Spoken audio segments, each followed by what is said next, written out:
அன்று வெள்ளையர்களின் கொடுங்கோல் ஆட்சிக்கு முடிவு கட்டி சுதந்திர இந்தியாவை காண வேண்டும் என்ற ஆவலை சீரும் சிங்கமென துள்ளி எழுந்தார்கள் தமிழ் இளம் சிங்கங்கள். இந்தியர்களை கிள்ளு கீரையாக நினைத்து பல லட்சக்கணக்கான சுதந்திர போராட்ட தியாகிகளை சுட்டேன் சுட்டேன் என்று சோர்வில்லாமல் சுட்டு குவித்து இந்திய நாட்டை இரத்த காடாக்கி சுடுகாட்டு பேய்களாக ஆட்சி புரிந்த வெள்ளையர் வரலாறு சொல்லில் அடங்காது. பஞ்சாப் இளம் சிங்கம் மாவீரன் பகத்சிங்கும் அவரது நண்பர்களான ராஜகுரு சந்திரசேகர் ஆசாத் போன்றோர் லாலா லஜபதி ராயை தடியால் அடித்து கொடுமைப்படுத்திய வெள்ளையர் சாண்டர்ஸ் என்பவனை சுட்டு கொன்றார்கள். அதற்கு பரிசாக தூக்கு தண்டனையும் பெற்றார்கள். பகத்சிங்கின் வீரத்திற்கு சற்றும் குறைவில்லாத MA பட்டம் பெற்ற மாவீரன் வாஞ்சிநாதன் வாவேசு ஐயரின் பாரத மாதா படையில் சேர்ந்து துப்பாக்கி சுடும் கலையில் பயிற்சி பெற்று நெல்லை கலெக்டர் ஆஷ் துரையை மணியாச்சி ரயில் நிலையத்தில் சுட்டுக் கொன்று இந்திய சுதந்திர போராட்ட வீரர்களை நசுக்கிய வெள்ளையர்களுக்கு எச்சரிக்கை விடுத்தார். வீரவாஞ்சியின் சரித்திரத்தின் ஒரு சிறு பகுதியை கேளுங்கள். 1911ஆம் ஆண்டு ஜூன் 17ஆம் தேதி ஒட்டுமொத்த பிரிட்டனையும் இந்தியாவை நோக்கி திரும்பி பார்க்க வைத்த நாள். அன்றுதான் பிரிட்டிஷ் அதிகாரி ஆஷ் கொலை செய்யப்பட்டார். மணியாச்சி ரயில் நிலையத்தில் நடந்த இந்த கொலை ஒரு தனி மனிதர் மீது நடத்தப்பட்ட தாக்குதல் அல்ல. பிரிட்டிஷ் காலனி ஆதிக்கத்துக்கு எதிராக இந்தியர் மனதில் வெகுண்டு எழுந்த தார்மீக கோபத்தின் வெளிப்பாடு. ஆஷ் கொலை ஓர் எச்சரிக்கை மணியை போலத்தான் ஒலித்தது. ஆஷை சுட்டுக் கொண்டு விட்டு தன்னைத்தானே துப்பாக்கியால் சுட்டுக்கொண்டு இறந்து போன வாஞ்சிநாதனின் உயிர் தியாகம் மகத்தானது. யார் இந்த ஆஷ்? ஏன் அவரை கொல்ல வாஞ்சிநாதன் முடிவு செய்தார் என்பதை அறிந்து கொள்ள வேண்டியது அவசியம். ICS அதிகாரியான Robert William D Escourt Ashe Thoothukudi நகரின் உதவி கலெக்டராக பதவி வகித்தவர். அப்போது தூத்துக்குடியில் சுதேசி கப்பல் கம்பெனியை நிறுவி ஆங்கிலேயருக்கு சவால் விட்டு வந்தார் வ.உ. சிதம்பரம். அவரது தலைமையில் சுதேசி இயக்கம் வேரூன்றி வளர்ந்து வந்தது. அதை தடுத்து நிறுத்த வேண்டும் என்ற ஆஷ் பலவிதமான முயற்சிகளிலும் ஈடுபட்டுக் கொண்டிருந்தார். வ.உ.சி. மற்றும் சுப்பிரமணிய சிவா ஆகிய இருவரும் 1908ஆம் ஆண்டு தூத்துக்குடி கோரல் மில்ஸ் வேலை நிறுத்த போராட்டத்தை தலைமையேற்று நடத்தினர். அந்த போராட்டத்தை முறியடிக்க திட்டமிட்ட ஆஷ் தன்னை வந்து சந்திக்கும்படி இருவருக்கும் தகவல் அனுப்பினார். வ.உ.சி. சென்றார். கைது செய்து சிறையில் அடைத்து சித்திரவதை செய்ய போவதாக பயமுறுத்தினார் ஆஷ். ஆனால் வ.உ.சி. அஞ்சவில்லை. திட்டமிட்டபடியே போராட்டம் நடந்தது. இன்னொரு பக்கம் போலீஸ் தடையை மீறி திருநெல்வேலியில் ஊர்வலம் நடத்திய சுப்பிரமணிய சிவா கைது செய்யப்பட்டார். அதை எதிர்த்து தூத்துக்குடியில் மக்கள் ஆர்ப்பாட்டம் நடத்தினர். இந்த போராட்டத்தை இரும்பு கரம் கொண்டு ஒடுக்கினார் ஆஷ். அத்துடன் தூத்துக்குடியில் உள்ள முக்கியமான வழக்கறிஞர்கள் 6 பேரை மிரட்டி வரவழைத்து அவர்களை தரையில் உட்காரச் செய்து நன்னடத்தை சான்று கேட்டு அவமானப்படுத்தினார்.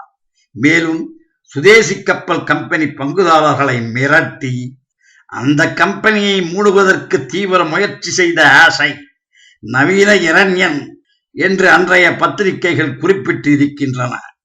1910ஆம் ஆண்டு திருநெல்வேலி கலெக்டராக பதவியேற்ற ஆஷ் குற்றால அருவியில் காலை நேரத்தில் 2 மணி நேரத்துக்கு வெள்ளைக்காரர்கள் மட்டுமே குளிக்க வேண்டும், இந்தியர்களுக்கு அனுமதி கிடையாது என்று உத்தரவு பிறப்பித்தார்.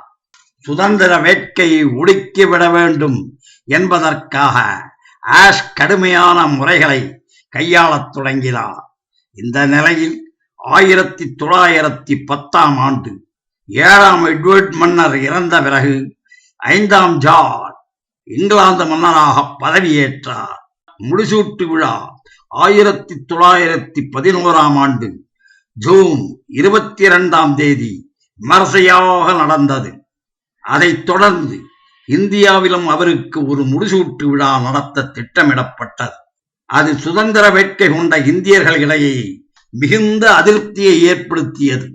இதற்கு பதிலடி கொடுக்க வேண்டும் என்று இந்திய புரட்சியாளர்கள் முடிவு செய்தனர். குறிப்பாக அன்று புதுச்சேரியில் இயங்கி வந்த வாவேசு ஐயர் கொடுங்கோலன் ஆஷை கொல்வதுதான் எதிர்ப்பை காட்டுவதற்கான வழி என்று முடிவு செய்தார்.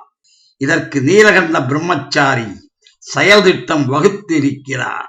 அபினவ பாரத சமிதியின் உறுப்பினரான மேடம் காமா பெல்ஜியம் துப்பாக்கியை அனுப்பி வைத்து உதவி செய்தார்.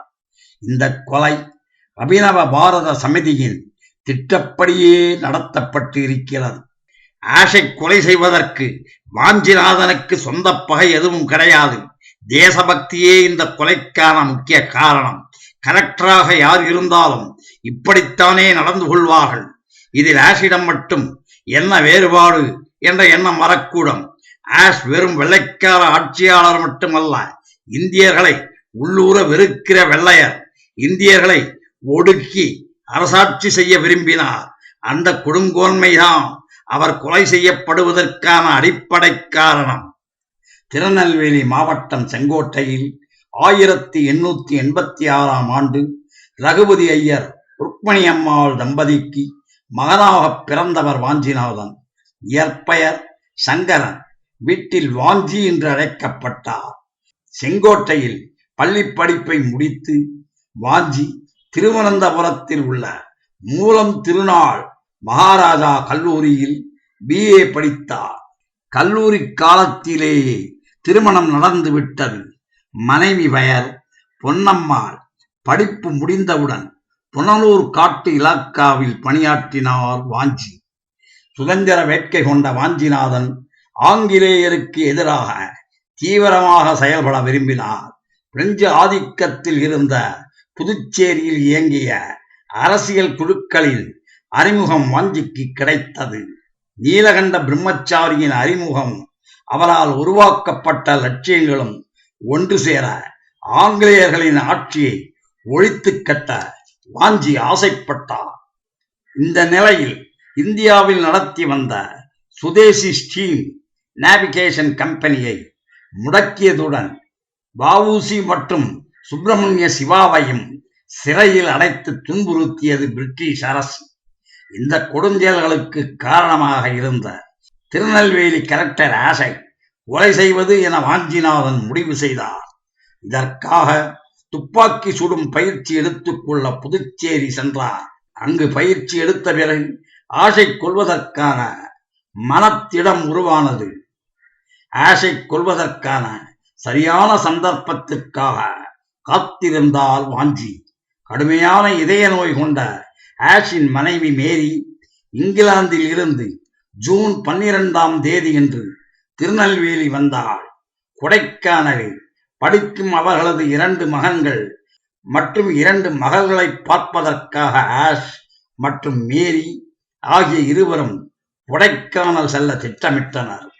நெல்லையில் இருந்து மணியாச்சி வரை ரயிலில் சென்று அங்கே தூத்துக்குடியில் இருந்து வரும் போட் மெயிலில் ஏறிக்கொள்ளலாம் என்பது ஆஷின் திட்டம். போட் மெயில் இலங்கையில் இருந்து இந்தியா வரும் கப்பல் பயணிகளின் வருகையை முதன்மைப்படுத்தி இயங்கிய ரயில். ஜூன் 17 காலை ஆஷ் தன் மனைவியோடு ரயிலில் புறப்பட்டார். இந்த பயணம் பற்றி முன்பே அறிந்த வாஞ்சிநாதன் மற்றும் அவரது நண்பர் மாடசாமி ஆகிய இருவரும் அதே ரயிலில் பயணம் செய்தனர். காலை 10:33 மணியாச்சியை சென்று அடைந்தது ரயில். மணியாச்சி கிராமத்தில் இருந்து 1.5 மைல் தூரம் தள்ளி உள்ள சிறிய ரயில் நிலையம் அது. அங்கேதான் தூத்துக்குடிக்கான ரயில் பாதை தனியே பிரிகிறது. 3 நடைமேடைகளும் தென்பகுதியில் காலியிடமும் கொண்டது அந்த ரயில் நிலையம். முதல் நடைமேடையில் தென்பகுதியில் 3ஆம் வகுப்பு பயணிகளுக்கான கழிவறை இருந்தது. ஆஷ் வந்த ரயில் 2வது பிளாட்பாரத்தில் நின்றது. போட் மெயில் எப்போதும் 3வது பிளாட்பாரத்தில் தான் நிற்கும். அதற்காக பயணிகள் கீழே இறங்கி காத்திருந்தனர். ஆனால் போட் மெயில் வந்த பிறகு ரயிலை விட்டு இறங்கலாம் என்று தன் மனைவியோடு முதல் வகுப்பு பெட்டியிலேயே உட்கார்ந்திருந்தார் ஆஷ். அந்த இருவரை தவிர வேறு யாரும் அந்த பெட்டியில் இல்லை. மணியாச்சி ரயில் நிலைய அதிகாரி அருளானந்தம் பிள்ளை கலெக்டரை சந்தித்து உரையாடி விட்டு இறங்கி போனார். அருளானந்தத்தின் பிள்ளைகள் ஆரோக்கியசாமியும் மரியதாசும் முதல் வகுப்பு பெட்டி அருகில் விளையாடிக் கொண்டிருந்தனர். அப்போது பச்சை கோட்டணிந்து ஒருவனும் மலையாளி போல வேஷ்டி கட்டிய ஒருவனும் 2வது பிளாட்பாரத்தில் இருந்து ஆஷ் இருந்த பெட்டியை நோக்கி நடந்து வந்தனர். மலையாளி போல் இருந்த மாடசாமி ஆட்கள் வருகிறார்களா என கண்காணிக்க முதல் வகுப்பு பெட்டிக்கு கீழே நின்று கொண்டிருந்தார்.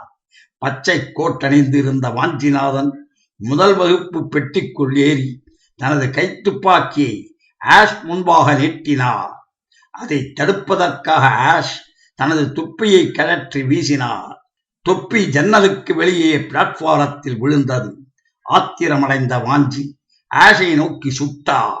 ரத்தம் சொட்ட சொட்ட வாஞ்சியை துரத்த முயற்சித்தார் ஆஷ். ஆனால் ரயிலில் இருந்து குதித்து ஓடினார் வாஞ்சி. ஆஷின் மனைவி கணவனை கைத்தாங்கலாக பிடித்தார். அந்த இடத்திலேயே இரத்த வெள்ளத்தில் ஆஷ் சரிந்து விழுந்து மயங்கினார். ரயில்வே ஸ்டேஷன் மாஸ்டரின் மகன் மரியதாஸ் தன் அப்பாவிடம் தகவல் தெரிவிக்க ஓடினான். இதற்கிடையில் போட் மெயில் பிளாட்பாரத்துக்கு வந்து சேர்ந்தது. அதில் வந்த கம்பெனி ஏஜென்ட் மான்ஸ்ஃபீல்ட் சம்பவத்தை அறிந்து முதல் உதவி செய்ய முயற்சித்தார். ஆஷ் பயணம் செய்த ரயில் மீண்டும் திருநெல்வேலிக்கு திருப்பப்பட்டது. கங்கை கொண்டான் நிலையத்தை தாண்டும் போது ஆஷ் உயிர் பிரிந்தது. திருநெல்வேலி மாவட்ட துணை கலெக்டர் ஹில் ரயில் நிலையத்துக்கே வந்து ஆஷ் உடலை பெற்றுக் கொண்டார். மாவட்ட மருத்துவ அதிகாரி CP ராமராவ் ஆஷ் சடலத்தை பரிசோதனை செய்தார். பிறகு அவரது பங்களாவுக்கு உடல் கொண்டு செல்லப்பட்டது. மாலை 6 மணிக்கு பாளையங்கோட்டை தேவாலய கல்லறை தோட்டத்துக்கு ஊர்வலமாக எடுத்து செல்லப்பட்டு 7 மணிக்கு உடல் அடக்கம் செய்யப்பட்டது. வாஞ்சிநாதன் ரயிலில் இருந்து இறங்கி ஓடிய போது ஆஷின் உதவியாளர் காதர் பாட்ஷா துரத்தி பிடித்தான். இருவரும் கட்டி புரண்டனர். முடிவில் காதர் பாட்ஷாவை உதைத்து தள்ளிவிட்டு வாஞ்சி ஓடினார். அவரை பெருமாள் நாயுடு என்ற போற்றரும் 3 ரயில் ஊழியர்களும் துரத்தினர். கல் வீசி எறிந்து பிடிக்க முயற்சித்தனர். கழிவறைக்குள் நுழைந்த வாஞ்சி தன்னைத்தானே துப்பாக்கியால் சுட்டுக்கொண்டு இறந்து போனார். வீர வாஞ்சியின் தேசப்பற்றை நம் நஞ்சங்கள் என்றும் மறக்காது. மாவீரன் வீர வாஞ்சியின் நாட்டுப்பற்று நம் தமிழக இளைஞர்களுக்கெல்லாம் ஒரு வழிகாட்டி. வாழ்க வீர வாஞ்சியின் புகழ், வாழ்க பாரதம். நன்றி, வணக்கம்.